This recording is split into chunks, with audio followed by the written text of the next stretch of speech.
আমার মেয়ে থেকে মা হয়ে ওঠার গল্পটাও অতটাও সহজ ছিল না।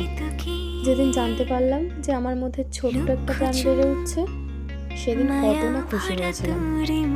কে জানতো রাজকুমার না রাজকুমারী।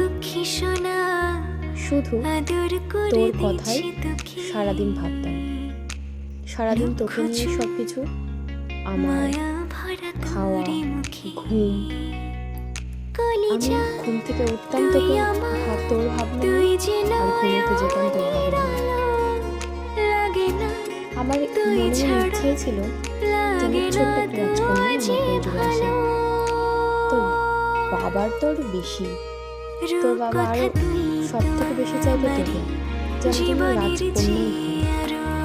তারপর সব কিছু ফেলে রেখে তোকে নিয়ে আমার দিন কাটতো, তোকে নিয়ে আমার সমস্ত স্বপ্ন।